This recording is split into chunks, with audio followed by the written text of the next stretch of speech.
ఇక్కడ గురిగాక. మనము మీతో 2 నిమిషాల కార్యక్రమం ఖురాన్ యొక్క సందేశం. ఈ రోజున మనము 64వ అధ్యాయం నుండి 9వ వాక్యాన్ని ఈ రోజున మనం తెలుసుకుందాం.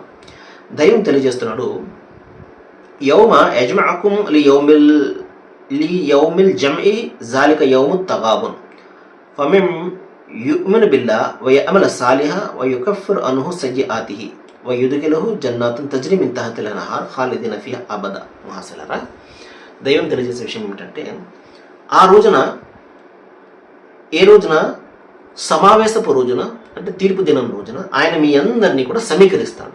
ఎవరెవరు ఏ విధంగా చనిపోవడం జరిగిందో, ఎందుకంటే శరీరం నశించిపోయేది కదా, కుంగి కృషించి నశించి ఎముకలు కూడా కుళ్ళిపోయినటువంటి స్థితిలో ఆ బాడీ అంతా కూడా డీపోజ్ అయిపోతుంది.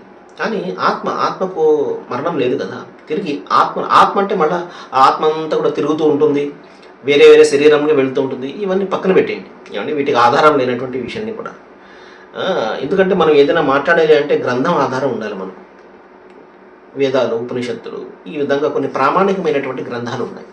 గ్రంథాల ఆధారంగా మాట్లాడితే మనం మాట్లాడగలం. కానీ ఇవి మనిషి కల్పించుకున్నటువంటి కొన్ని సిద్ధాంతాలను తీసుకుని వచ్చి ఆత్మ అలా తిరుగుతూ ఉంటుంది ఖాళీగా, అదేవిధంగా ఏదైనా శరీరం ఉంటే అందులోకి వెళ్ళిపోతుంది, ఇది కాదు. ఏమంటే జన్మ చక్రం అనేది ఎక్కడ కూడా మనకు ఆధారం దొరకదు. పునర్జన్మ ఉంటుంది. పునర్జన్మ అంటే మనిషి పుట్టాడు కదా, ఏమి లేనప్పుడు పుట్టాడు, పుట్టిన తర్వాత చనిపోతున్నాడు కదా, చనిపోయిన తర్వాత పునర్జన్మ తిరిగి పుడతాడు.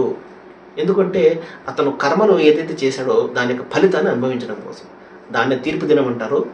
దైవం తెలియజేసి ఏంటంటే అది ప్రజల మధ్య జయాపజయాల దినం అవుతుంది అంటాడు.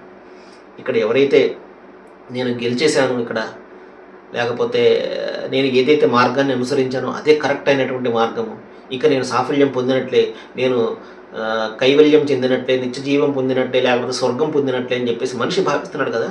కానీ వాస్తవంగా అది కరెక్టా కాదా అనేది అక్కడ తెలుస్తుంది.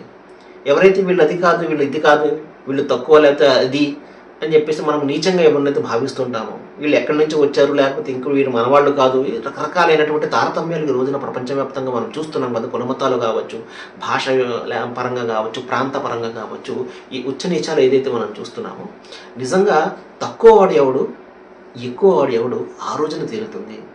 జయాపజయాలు అనేది ఆ రోజున తేలుతుంది. పరీక్ష రాసిన తర్వాత పేపర్లు ఇస్తారు కదా, ఆ పేపర్లలో తెలుస్తుంది అసలు. గొప్పలు చెప్పుకోవచ్చు, నేను పరీక్ష చాలా సూపర్గా రాసేసాను, నేను 100కి 100 వచ్చేస్తాయి అని చెప్పేసి చాలా గొప్పలు చెప్పుకోవచ్చు. కానీ వాస్తవంగా జరిగింది ఏంటి అనేది ఆ పేపర్లు ఇచ్చిన తర్వాత తెలుస్తుంది.